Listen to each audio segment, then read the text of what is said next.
नमस्कार, मैं डॉक्टर स्मृति आपका हार्दिक अभिनंदन करती हूँ आपके अपने channel positive astro with doctor Smriti में। मैं एक एस्ट्रोलॉजर, न्यूमरोलॉजिस्ट, मोटिवेशनल स्पीकर और हूँ आपकी फ्रेंड। मैं 2003 में लेके आई हूँ आपके लिए बहुत कुछ, बहुत सारी पॉजिटिविटी, बहुत सारी ब्लेसिंग्स।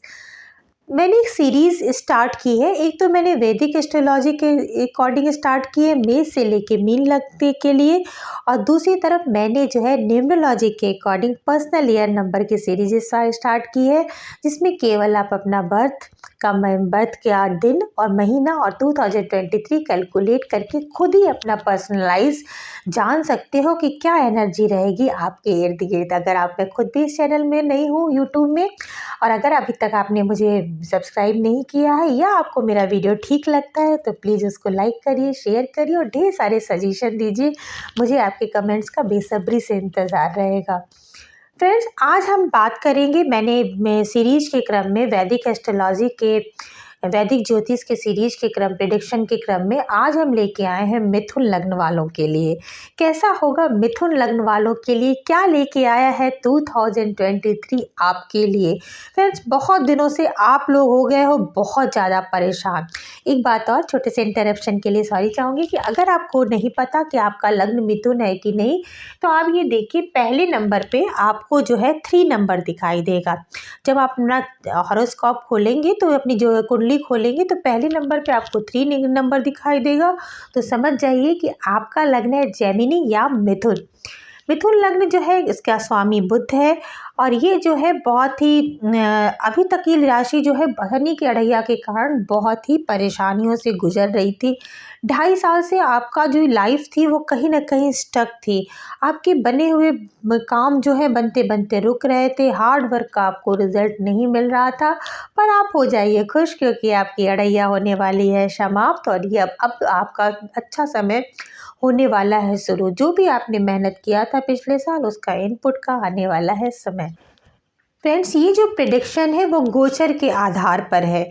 गोचर के आधार पे जो प्रिडिक्शन होता है वो जनरलाइज प्रिडिक्शन होता है, क्योंकि आपका नेटल कुंडली में जो चार्ट है वो भी इफेक्ट, उसके अकॉर्डिंग भी आपका इफेक्ट पड़ेगा। फिर आपकी कौन सी दशा चल रही है, कौन सी महादशा चल रही है, फिर भी आपके 60 से 70% तक इस गोचर का फल का कॉमन रिजल्ट आपको मिलना ही चाहिए। वेरिएशन हो सकता है आपके नेटल चार्ट के अकॉर्डिंग।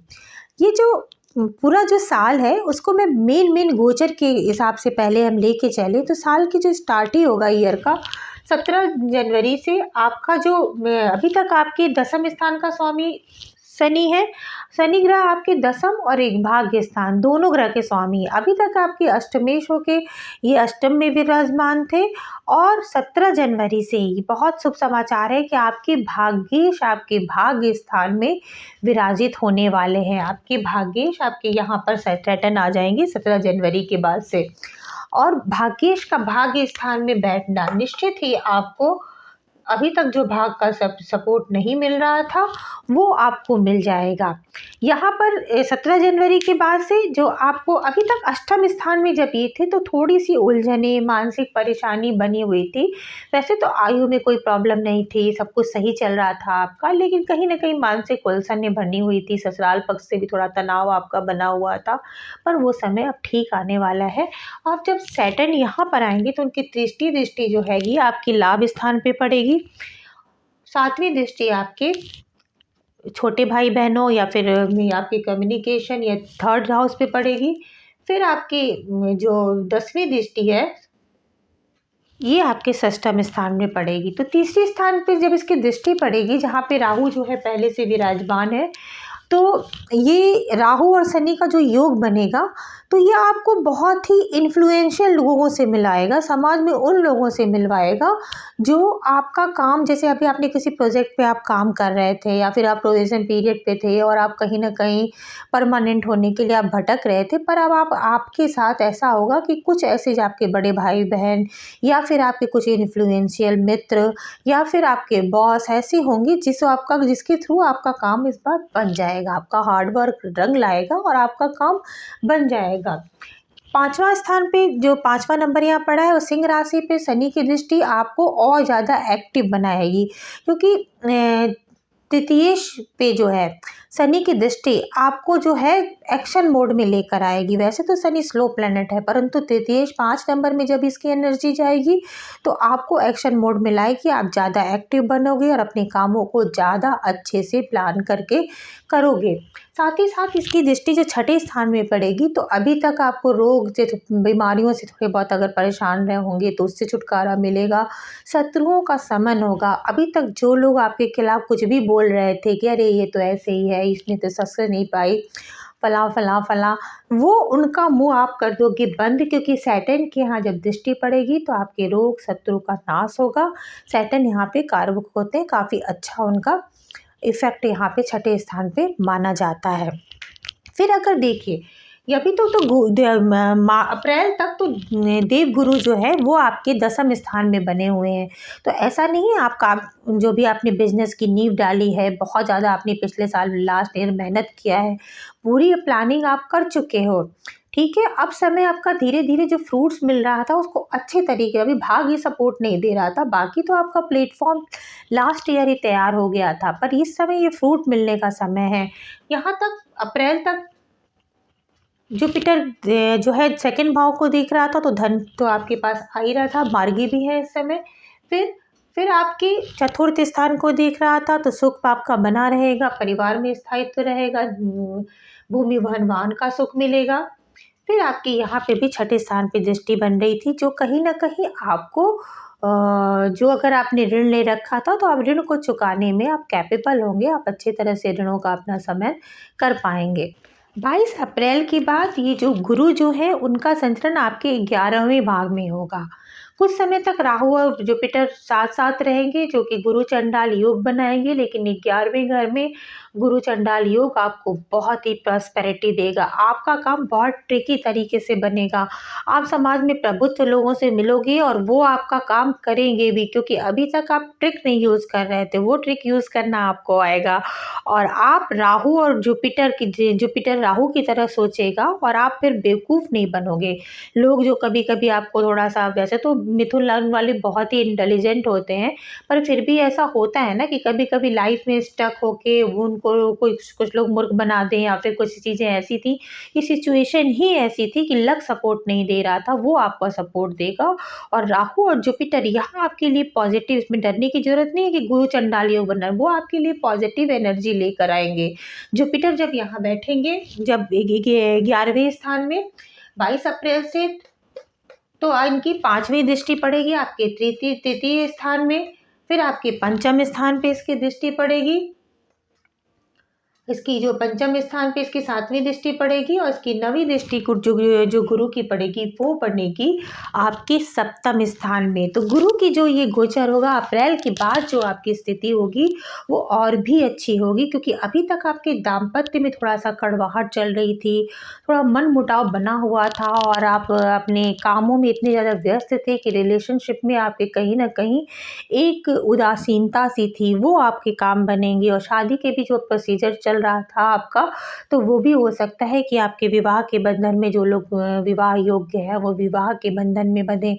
एक चीज़ और थी कि जो लोग जिनके बच्चे हैं वो संतान पक्ष से थोड़े परेशान थे, सिर्फ केतु वहाँ पर था, तो कहीं ना कहीं जैसे बच्चे थोड़ा सा बात नहीं मान रहे थे, थोड़े स्टर्बन थे, जिद्दपन दिखा रहे थे, वो बृहस्पति की दृष्टि से वो भाग भी आपका शुभ होगा। साथ ही साथ जो आपके मनोरंजन के क्षेत्र में या फिर इंटरटेनमेंट में आपकी जो हॉबी से रिलेटेड हो सकता है कि आप कुछ अच्छा क्रिएटिव, केतु और जो बृहस्पति की एनर्जी होती है वो जो है, वैसे तो ये तुला में है, लेकिन फिर भी ये दोनों जो एनर्जी मिलके एक तरह से ध्वजा योग का निर्माण करते हैं, तो स्पिरिचुअलिटी लाते हैं, स्पिरिचुअलिटी भी आपके अंदर आएगी, आप स्थायित्व आएगा, और आप जो अभी तक थोड़ा सा मन में उदासी थी वो भी आपकी धीरे धीरे दूर होने लगेगी, क्योंकि आपके भाग्य जो है अगले आने वाले समय में आपको सहयोग करना प्रारंभ कर देंगे। खासकर अक्टूबर तक आपका समय बहुत ही अच्छा है, और आप इस समय को अवेल कर लीजिए कि अपने कामों को, थोड़ा सा आप मेहनत कर रहे हैं तो उसको और करिए, रिश्तों को अपने थोड़ा समय दीजिए,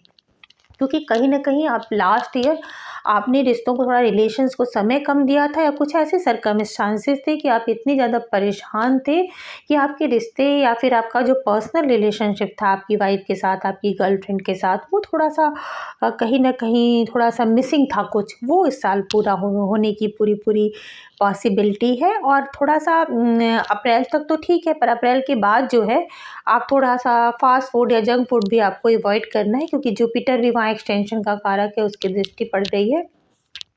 एंटरटेनमेंट इंडस्ट्री में है तो भी आप बहुत अच्छा कुछ कर सकते हैं।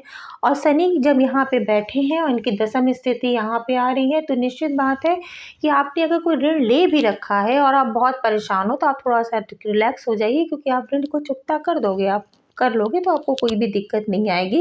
अक्टूबर तक के समय को पूरी तरह से आप अवेल करिए कि आप लोगों को, जो इन्फ्लुएंशियल लोगों से आप मिल रहे हैं या जो आपके लोग हैं, उनसे आप अपना लाभ निकाल लें। अगर प्रोबेशन पीरियड में थे तो अपने बॉस के साथ, अगर आपका कुछ फ़ाइल बनी हुई थी तो उसमें साथ, अगर आप डिग्री कंप्लीट कर रहे थे और उसके बाद उसमें कुछ अड़चनें आ रही थी तो वो मिलेगी। मतलब जो भी भाग्य से आपको सपोर्ट चाहिए वो मिलेगा। स्पेशली चूँकि ये व्यवसाय की भी राशि है, तो स्पेशली अगर बिज़नेस के क्षेत्र में आपने पूरा प्लेटफ़ॉर्म बना दिया था, योजना बना लिया था, तो अब समय है, क्योंकि वहाँ का बृहस्पति जो है चालबाज़ी, नेकी कर जूते खाने वाली स्थिति वहाँ पे होती है। तो कई बार ऐसा हो रहा था कि आपकी अच्छाई का लोग गलत मिसयूज़ कर रहे थे। लेकिन अब आपका बृहस्पति भी जो है राहु के साथ जो है वो चालबाज़ियों का जवाब देने के लिए समर्थ होगा। तो निश्चित बात है कि आप मुँहतोड़ सामना करोगे और आप बहुत अच्छे से अपने आप को एस्टेब्लिश करोगे। अक्टूबर के बाद राहु जो है, क्योंकि देखिए राहु जो है वो आगे नहीं बढ़ते हैं, वो पीछे की तरफ चलते हैं, क्योंकि वक्री ग्रह होते हैं। तो अक्टूबर के बाद, 30 अक्टूबर के बाद इनका मूवमेंट जो होगा ये आपके इधर नहीं होगा, 12वें घर में। बहुत अच्छी बात है कि वो आपका 10वें घर में होगा। कहते हैं कि 10 का राहु जिसमें और दुनिया उसके बस में, लाल किताब में कहा गया है। राहु जिसके 10 में, दुनिया उसकी बस में। तो हो सकता है सारे इन्फ्लुएंशियल का आप प्रयोग करो, और अभी जो बृहस्पति आपके सीधेपन के कारण आप बिजनेस में उतना सक्सेसफुल नहीं हो पा रहे थे, तो अपनी धाक जमा दीजिए, क्योंकि आपका राहु वहाँ पर आएगा, आपको कर्म क्षेत्र में बहुत ही स्ट्रांग बनाएगा, बहुत ही अच्छा आपको देगा। और अभी तक जितने भी एस्ट्रोलॉजर कह रहे थे मिथुन लग्न वालों के लिए कि आपका ये नहीं चल रहा है, ये नहीं चल रहा, वो नहीं चल रहा, उसको बिल्कुल भूल जाइए। थोड़े से कुछ उपाय ज़रूर करिए, बने रहिए मेरे साथ। मैं लास्ट में कुछ उपाय बताऊंगी, वो करिए, क्योंकि आपके नेटल कुंडली को मैं नहीं देख रही हूँ, तो फिर भी इसका इफेक्ट तो आना ही है गोचर का। जब 10 में राहु का इफेक्ट आएगा तो कर्म स्थान में आपका दबदबा बनेगा ही बनेगा। बिजनेस में आपकी धाक जमेगी ही जमेगी। पिता से आपके संबंध, या तो आपके पिता, अगर आप छोटे हो और आपके पिता, आप किसी बच्चे की कुंडली में चार्ट है, तो उसके पिता का दबदबा भी बन सकता है समाज में। 4 लोगों में पिता को कोई पोजीशन प्राप्त हो सकती है जिसका उस बच्चे को लाभ मिले। एक बात का बिल्कुल थोड़ा-सा ध्यान रखिएगा मिथुन लग्न वालों, कि देखिए आपकी यहाँ पर आपके मंगल आया हुआ है, तो और मंगल की तो वक्री अवस्था में चल रहे हैं और वक्री मार्गी होते रहेंगे पूरे साल। साल भर आप जुड़े रहिए, मैं मेंटली आपको बताती चलूँगी कि अब क्या हो रहा है, क्योंकि एक वीडियो में पूरे साल को समराइज़ करना लिटिल बिट डिफ़िकल्ट है, आप समझ सकते हो। तो यहाँ पे मंगल होने के कारण अभी 1, 2, 3, 4 चौथी दृष्टि आपकी जो आएगी वो तृतीय भाव है। देखिए आपके जो पराक्रम भाव में शनि की भी दृष्टि आएगी, फिर आपकी बृहस्पति की भी दृष्टि आएगी, आपकी मंगल के तक का पराक्रम तो निश्चित है कि बियॉन्ड लेवल जाएगा। आप बहुत ही ज़्यादा हार्ड वर्क करोगे। तो चौथे स्थान पे इसकी दृष्टि अच्छी मानी जाती है, वो भी अच्छी है। फिर आपकी 7वीं दृष्टि यहाँ पर आएगी, वो आपको शत्रुहंता बताएगी, तो मंगल से भी आपको सब सपोर्ट है। फिर इसकी 8वीं दृष्टि जो आपके सप्तम स्थान में जाएगी, वो थोड़ी-सी गड़बड़ है। हो सकता है कि आपको थोड़ा-सा आर्ग्यूमेंट चीज़ें बनी रहे, उसको थोड़ा अवॉइड करने की कोशिश कीजिएगा। वहाँ का मंगल आपको चैरिटी से भी जोड़ सकता है, और अगर अच्छी स्थिति में नहीं हुआ तो आपको सेक्सुअली बहुत ज़्यादा डिज़ायर भी दे सकता है, आप बहुत सेक्स ड्रिवन हो सकते हो। ये डिपेंड करता है आपके नेटल चार्ट के अकॉर्डिंग। दोनों स्थिति में कोई बात नहीं, आप मंगल का थोड़ा-सा उपाय करिएगा तो निश्चित बात है। मंगल आपके स्वामी कहाँ हैं? ये देखिए कि मंगल आपके किस ग्रह के स्वामी हैं। तो मंगल आपके लाभ भाव के स्वामी हैं, और साथ ही साथ आपके षष्ठम भाव के स्वामी हैं। लाभ भाव और षष्ठम भाव दोनों के स्वामी हैं और 12वें में बैठे हुए हैं। तो थोड़ा-सा एक चीज़ और ध्यान रखिए कि अपने खर्चों पे थोड़ा सा ये एक बार ज़रूर उसको सोचिए कि अगर आप जो खर्च करने जा रहे हैं, क्या वो खर्च जो है जेन्युइन है? तो आप अनावश्यक खर्चों से थोड़ा-सा बचिए, क्योंकि आप बड़े स्तर पे सोच रहे हो तो थोड़ी-सी प्लानिंग को अपनी बेहतर करिए, अनावश्यक खर्च आप ना करिए और थोड़ी बहुत चैरिटी में करते रहिए छोटी-छोटी चीज़ें। कुछ उपाय है आपके लिए। आपका राशि स्वामी तो बुध है, लेकिन बुध है और आप मंगल का थोड़ा-सा भी उपाय करिएगा कि क्योंकि वो बीच में आपके लग्न में भी आएँगे और 3 नंबर में मंगल जो है बुध के साथ बहुत अच्छा कॉम्बिनेशन नहीं बनाता, थोड़ा एग्रेशन भी लाएँगे, तेज तर्रार बनाएँगे, डरने की कोई बात नहीं। तो थोड़ा-सा आप चींटियों को मीठा खिलाइए। शनिदेव आपके भाग्येश बन के हैं, तो उनको और बल देने के लिए आप हनुमान चालीसा का पाठ करिए।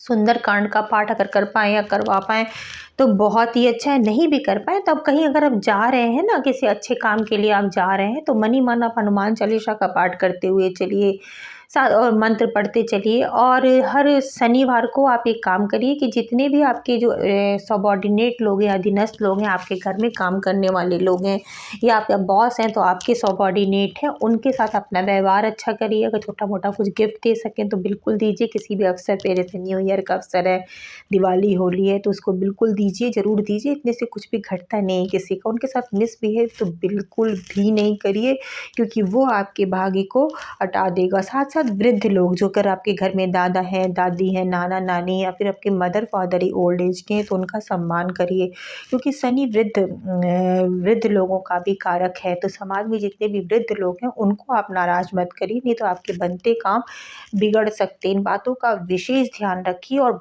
बहुत सारी शुभकामनाएँ मेरी लीजिए कि आपका नववर्ष बहुत अच्छा बने, आपके जितने भी सपने हो सारे पूरे हो जाएँ।